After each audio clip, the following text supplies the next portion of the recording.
All right, hello and welcome to the return of A5Evening. We are glad to be back. Thank you for bearing with us as my health has been abysmal lately, but that's what you get when one of your hosts is disabled. So tonight's guest, we have Mike Myler. But if in case you don't remember who we are, I am Grant of Broken Synapse Press. That's an A5E supplement publisher run by me and my spouse. I'm also an A5E narrator and one of the datamancers or data gremlins of the A5E Datasheet and or database, whatever you prefer.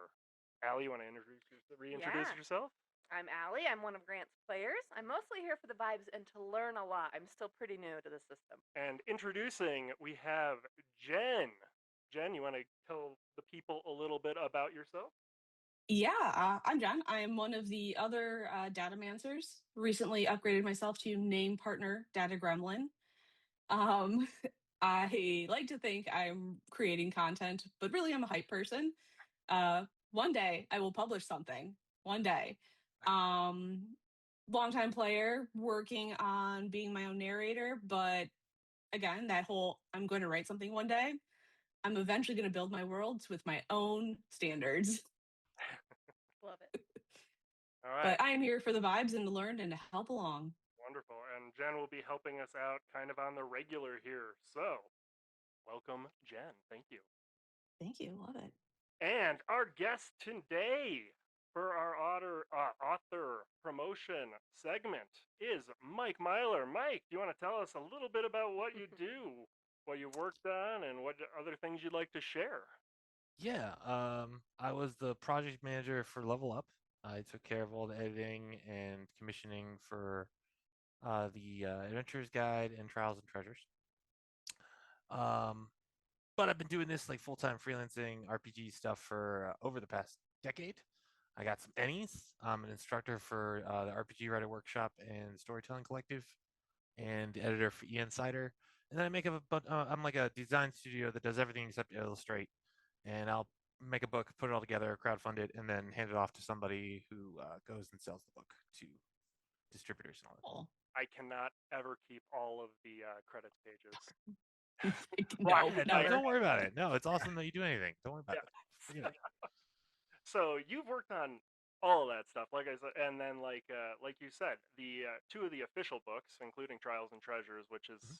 basically, I think, I can't say for sure, but it does seem to be everyone's favorite level up book. Oh, that's awesome. I I'm mean, I know glad to hear that. Mike Shea of Sly Flourish talks about it, and it is definitely his. It was his book of the year it came out, I believe. If Yeah, you're familiar with Mike Shea, so yeah, yeah.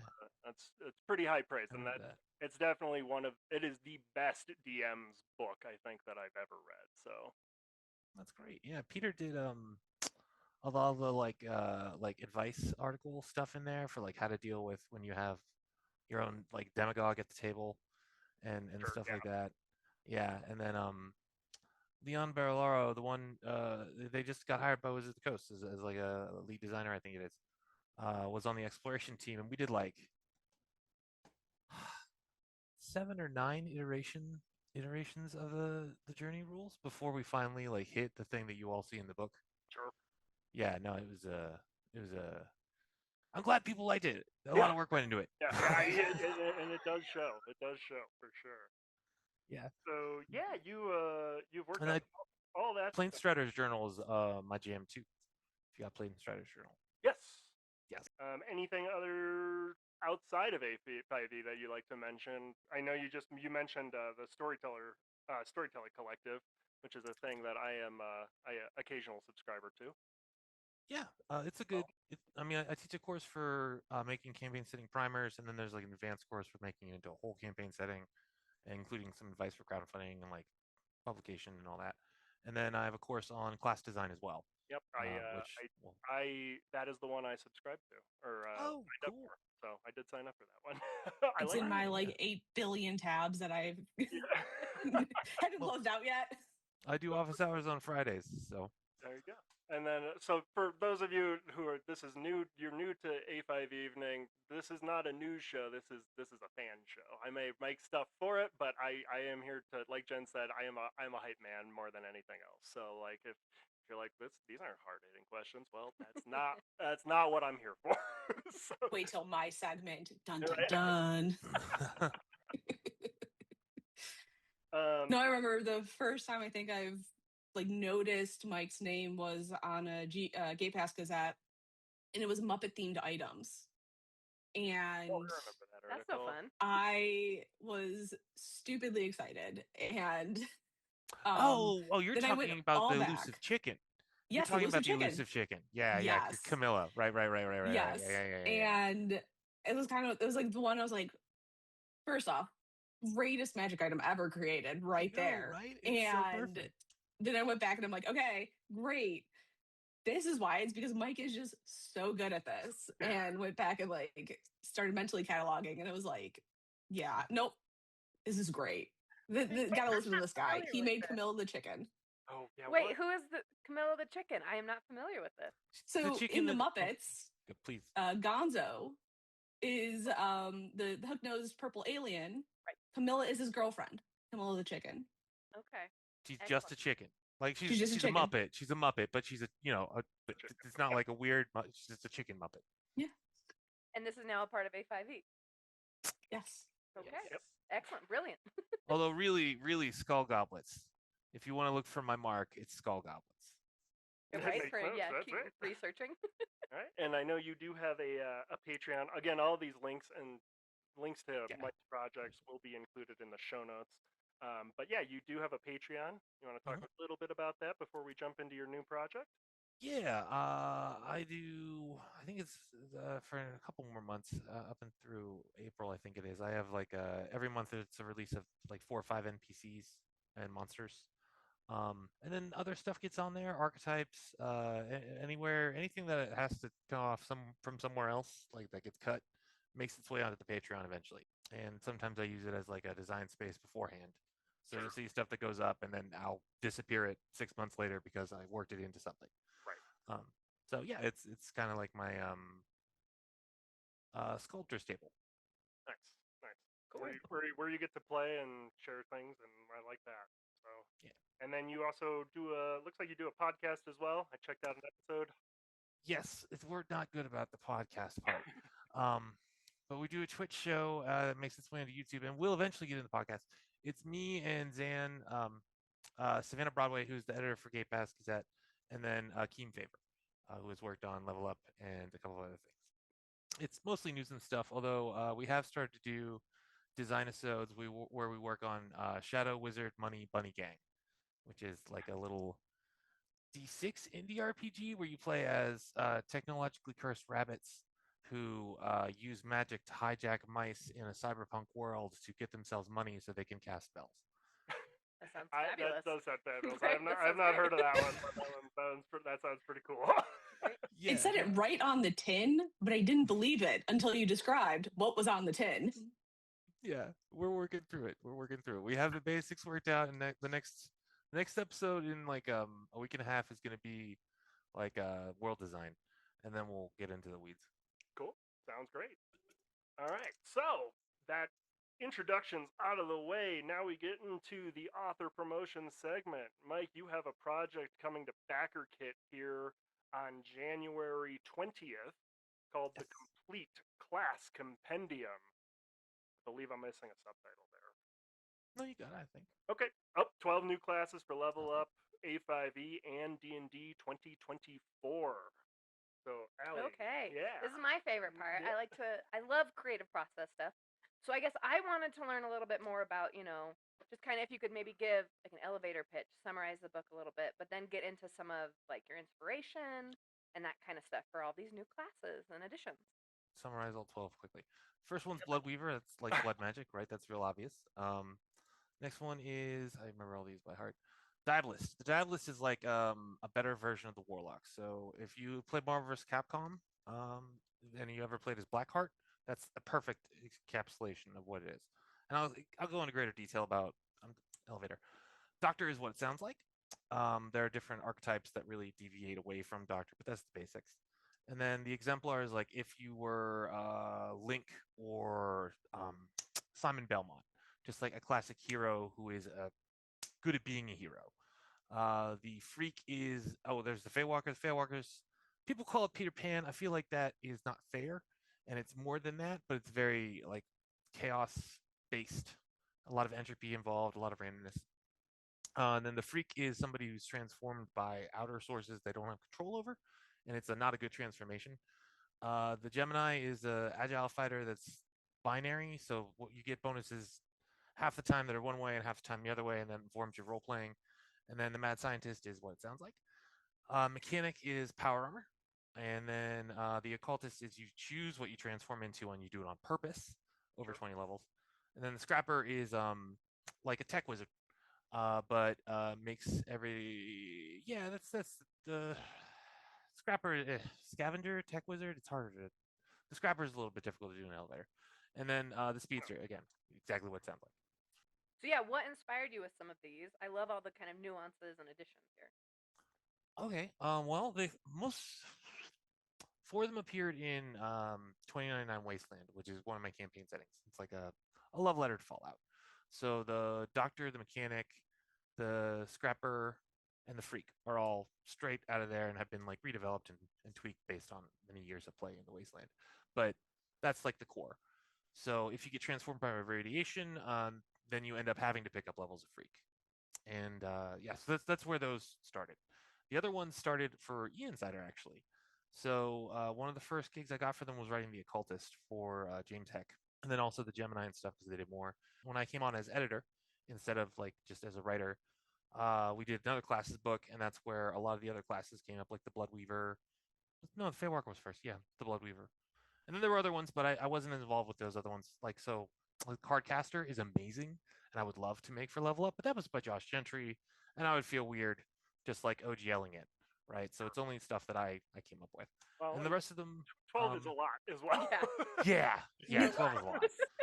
It's already just huge. Yeah. The Speedster was made specifically, and Last was made specifically for the course I teach for RPG Writer Workshop as like an example in the course making.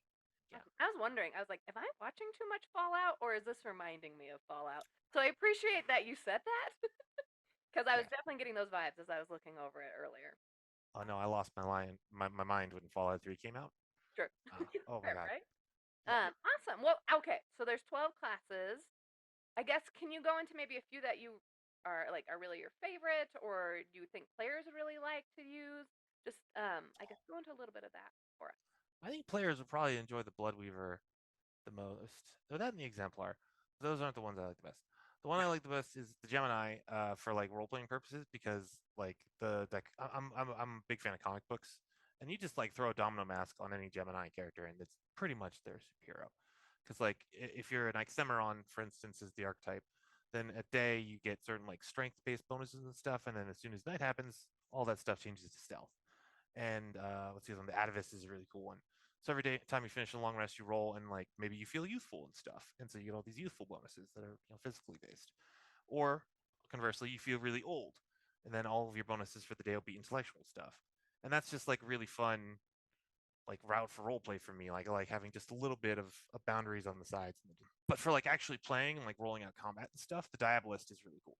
Originally, the Diabolist was really simple. It was just a summoner, right? Like that's what a Diabolist is. It means somebody who like conjures demons and stuff. But at the table, that sucks, right? Because what ends up happening is you, the Diabolist, are actually like 5 characters because you summon 4 characters, and you're taking up as much time as everybody else playing the game. And while fun for you, is not great for everybody. Yeah, right. So I retooled the whole thing, and it's much more like one of my favorite abilities of it was like you open a portal and just like a thumb, like Godzilla's thumb shows up and picks something up for like a minute and then leaves. And like that's the exploration knack, and that's it. And that just feels way more like I have actually made pacts with these huge otherworldly powers than like, hey, Eldritch Blast. Like, you know what I mean? So yeah. Awesome. Okay. I like the Dablist a lot. And what about maybe for narrators? Again, there's a lot more. I like the radiation effects, that kind of stuff. What else would you add for the narrators? There are a bunch of spells which are fun for everybody. a few creatures, but the Blood Weaver, I don't know. I'd be really tempted to do like a big bad evil guy as the blood using the Blood Weaver class. But no, I didn't have too many exploration hazards. Radiation's really cool and really fun. I think it's the kind of thing that like level up narrators will enjoy. So the way that works is the higher the level of radiation, the more magic it impedes. That's like non-necromancy magic. So if you're like a 10th level caster, that kind of reduces you down. Say it's like a mid-level radiation down to like cantrips. If you're a 20th level caster, then maybe you're down to 5th level spells. But and like the degradation effects for it, yeah, it's all very minutia based and kind of appeals to like if you enjoy supply, you will fucking love radiation. And then the other narrator thing that's cool is the settlement and like world generation. So there's rules for building settlements and then rules for generating like the world the players are in as they explore it, and like the resources in that world and how they can utilize those resources to build more and bigger settlements and then go out further and so on and so forth. That's a really rewarding mechanic I've used a few times to great effect and strongly recommend. Good. I love that the radiation, like it can, it stacks and it goes up because the variety of the mechanics in A5e that go from 1 to 7 or 1 to 5 and have differing effects based on that is so engaging as a player because you kind of have to like make that choice of, oh, can I afford 1 level of fatigue or can I afford 1 level of radiation or things like that. It's one of those changes that got made that is, again, it's just the coolest thing, and I really love that you've put in a new stacking mechanic.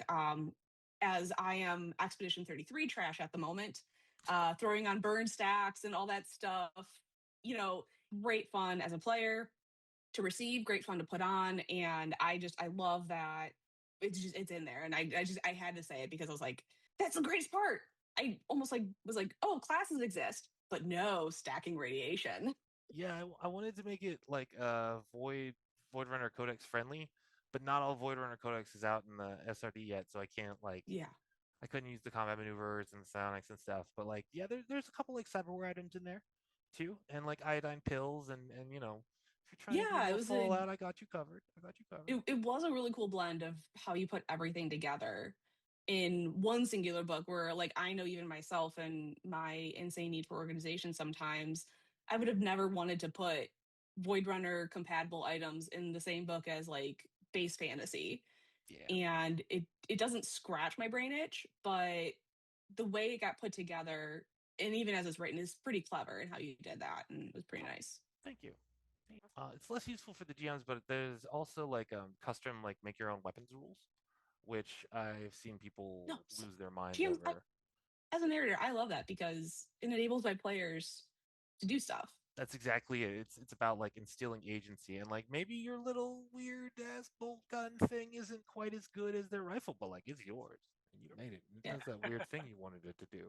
So like yeah, exactly. So now on to my thing, which is the logistics type questions. sure. So campaign starts when, ends when? It starts Tuesday, January 20th, and it ends. I think it's Friday, February 13th. Friday, February 13th. Okay. Yes. Why'd you pick Backerkit? Just curious. Kickstarter. I've done 17 Kickstarters or something like that. That's what I A got. lot of them. Yep. Yeah, yeah, and it's they're not doing quite as well as they used to. So I thought, wow, I might as well try Backerkit and see how it goes. Fair enough. Yeah. And then when can we expect fulfillment? Are you trying to stick close to what ENP normally does, which people Yeah, will get it as soon as your PDFs project ends? right away, and Okay. then some of the stretch goals will have to wait because of reasons I don't want to disclose. Fair enough. And then books will be in March, like Books in physical March. books. That's fast. I got That the is proof fast. is I ordered the proof last week, I think it was. Very nice. Two proofs actually, because one soft cover, one hardcover. Okay. So Yeah. wow, that is fast turnaround. Good job. I got a thumbs up from me on that. That's nice and quick. Thank you. Yeah, no, I've done them a lot before, and perspective is good because it gives you more money and to play around. You can be a little more careful with everything, but like it's just way better to like have it done ahead of time, instill confidence, and then like work on cooler stuff if you do well enough to get stretch goals. Like Fair enough. that's where you can start being a little. Fair enough. And then a project of this size, obviously, you couldn't do it all by yourself. So, did you want to mention some of your co-authors on here, or Yes, yes. people that helped out? Anthony Alipio came in with Peter Martin and Keen Favor, and so all right, yeah. So this all started in 5e versions. I developed it all into like nice level up versions, and I wrote a couple of the exploration acts and social features just to give them like a starting point. Then they all came in and redeveloped the classes again. So they got 2 phases of development because I want to make sure I wasn't like completely off whack. I wasn't. It's pretty good. It's pretty good. And yeah, then they wrote the rest of those features. I gave them the edits, and yeah. Very nice. And those are, like we said, those are friends. Some of those are friends of the show or future friends of the show, and some big All names. core level up team too.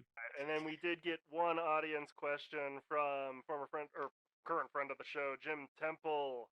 He asked, the Gemini class is in the free preview, which is on the Backerkit site. And a 5e version was previously released in Vast Kavaya. I think that's how it's That's caveat. Kavia, thank you. I'm not good at pronouncing this. Yeah, My I'm wife's always making terrible fun of at me it. because I pronounce words wrong, and it's like, I'm sorry, I read. Like, Can you talk us through how you approached converting that to A5? Yes. Well, first, I would say there's 2 versions. There's the e-Insider version that James Heck edited, and then there's a version Vascavia that I prefer and pre-printed. First thing was like leveling up, right? And then second, there's people often had feedback that the multiply feature for the Gemini, which is like the basis of it, the combat for it. So instead of extra attack, you get like semi-real mirror image that sticks around for a minute. And that gets better and better as you go in levels. So by the time you're 20th level, you got like 4, I think, or 3 semi-real duplicates, and you're effectively attacking as often as a fighter, but you have this extra additive evasion from these mirror images. I simplified how that works a little bit, so it's a little easier to follow and understand it. And then combat maneuvers, figuring out which ones are appropriate. The best part about that is when you're doing your multiply thing, you count as an ally for all of the sanguine knot combat maneuvers, because people are always complaining like, "Oh, I want to do this, but then my buddy won't right?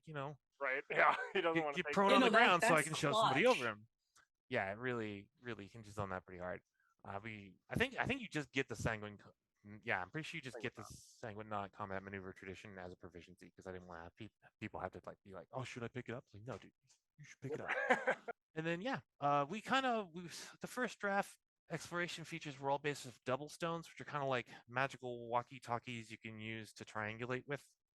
And I was like, Akeem, we can't just like, it can't be all double stones, right? Like some people are gonna not be into magic rocks, so we need to like provide a non-magic rock option, which we got to eventually. But yeah, that was the last like hurdle that I remember with the Gemini. I was like, Akeem, no. Right. Well, I am definitely looking very forward to this, even though as one of the data gremlins, it's going to make my February very busy as we're trying to put that data sheet. So on the 20th of January 2026, look at Backerkit, and like I said, the link will be in the show notes. All right, Jen, you want to take the mimic moment? All right, introducing the mimic moment with our brand new mascot, MiMo. MiMo, mimic moment. So cute. Yes.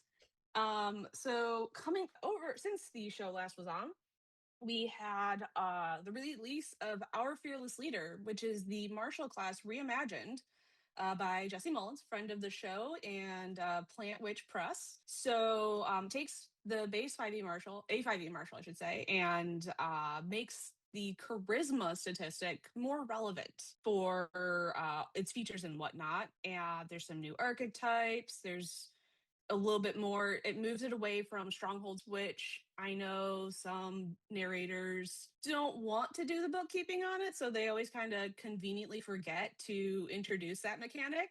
Also, for shorter campaigns, where a stronghold might not make sense narratively, it's nice to have it be more of it goes from strongholds to followers, more or less. Yes. And then also Rachel Steampunkette's latest books, The Night of the Knife and Martial Artistry, are now available for on-demand print on Drive-Thru RPG. Pick up your copy today.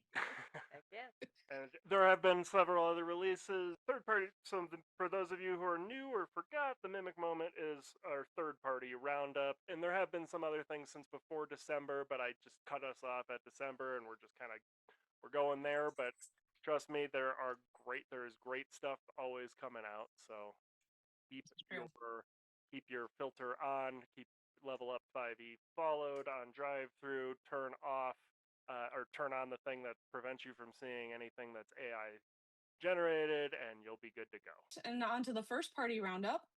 Three big things kind of happening recently. We have Gate Pass Gazette number 47, the January issue dropped with four great articles from what I read through. First is the Merland Bazaar by Mark Kenobi, a series of exploration challenges, magic items, a couple monster variants, and NPCs related for life under the sea, down where it's wetter and better. And the next, we've got our Plot Twist Feats by Andrew Engelbright, which is a way of adding a feat but giving narrative prerequisites essentially. So it would put in this plot twist feat. So the first one stuck out was Evil X, and it would delay getting an ASI at your like 4th or your 8th level or one of your feats, and then once you achieve that resolution, that's when your feat kicks in, and it kind of just gives a little something extra, which I just think is really cool in explaining a narrative choice that may not necessarily kick in at 4th level, because sometimes your story doesn't kick in at 4th level sort of situation. And then we've got Heralds of the Sea, Cadfaela's Falcons by Mike, actually, where we get a new faction, the Falcons, a new monster, and a herald archetype, the Wavekeeper, which I'm really excited about because I love all things ocean and water related. It is a hazard of being surrounded by the Great Lakes. So for me, I was like, Water Herald, good pirate. But then it was like, not a pirate. But it was really cool. I'm excited to try it out. Let's be completely honest. I have 4 characters already in mind, all of them equally outrageous.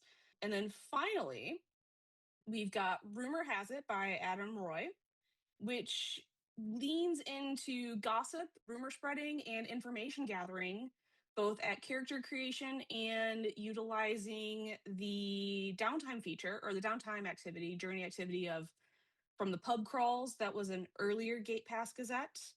And just, really leaning in that social pillar, which again, I love that A5E has expanded on it, so that this issue in particular really expands on a lot of the features that make A5E special.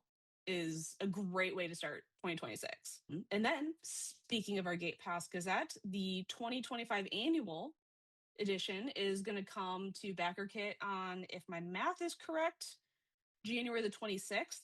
And that is a collection of the Gate Pass Gazette issues from number 35 through 46. And this year, I feel, was the year that saw a huge spike, or explosion, I should say, in the class features and other features of A5E that make everything stand out from other 5th edition variants.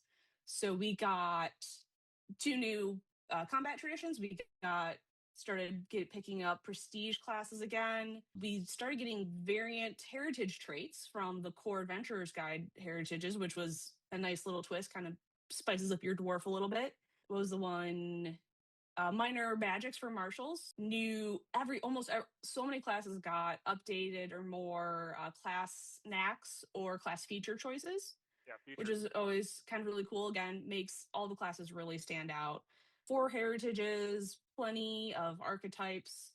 Everything that's included is on their Backerkit link, which we will include in our show notes. And then Ian Publishing put out their 2026 What's Coming.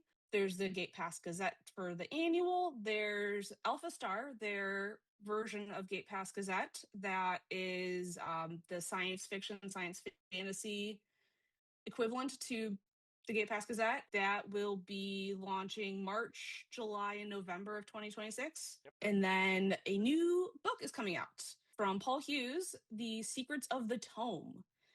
Player options, spells, archetypes, and more for all full spellcaster classes, plus a whole new character class. And that will be coming to Kickstarter, projected in about October, if all goes according to plan. So hopefully, I can don't tell you worry. some inside baseball about Game Pass Gazette, though. The way we do it at the Insider and Game Pass Gazette is that we do pitch call windows, right? Or you're on the list of people. It's easy to get on the list. Just email me or Zan, and we'll put you on the list. And it's like, here's what we're trying to do with these issues. Pitch me your best thing. And then we get all the pitches and we blind them. So we don't know who pitched them. We just have the titles and the pitch. And then, like, you wait a little while, you reorder them, you try to, like, disassociate in your head who did what. And then you score them, and whoever scored highest gets it. Right. So Zan, though, I know in To Save a Kingdom wrote initially all the Cat Phalia Falcon stuff. So like that was their creation. And then also I know that they are obsessed with birds because like they have a pet bird with their own Bluesky account. It's a very cute little bird. But like, yeah, so like I knew pitching it like Cracks for there's birds. no way that I'm not gonna get this article because like so like it pays to do your homework. Sure. Yeah. Well, that does wrap up first party and the third party roundups.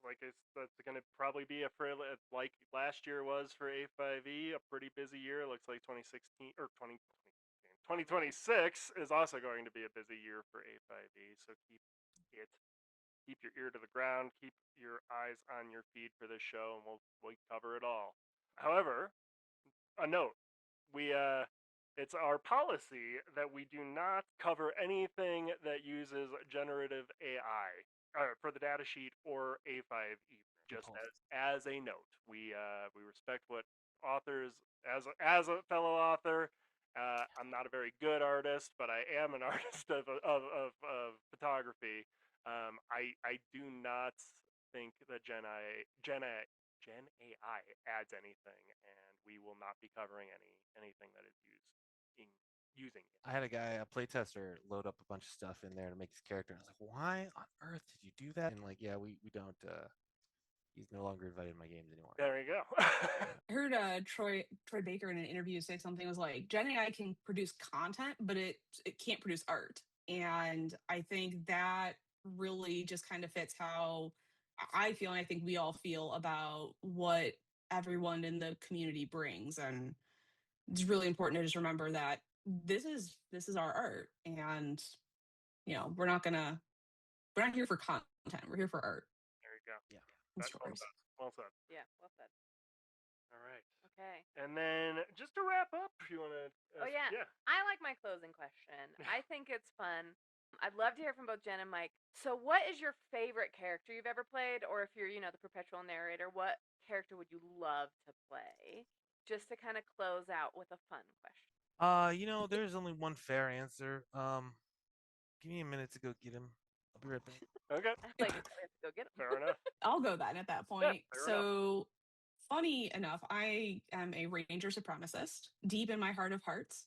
But I've only gotten to play my fun kooky rangers in 2014 5e, so I don't feel like it's fair bringing them here.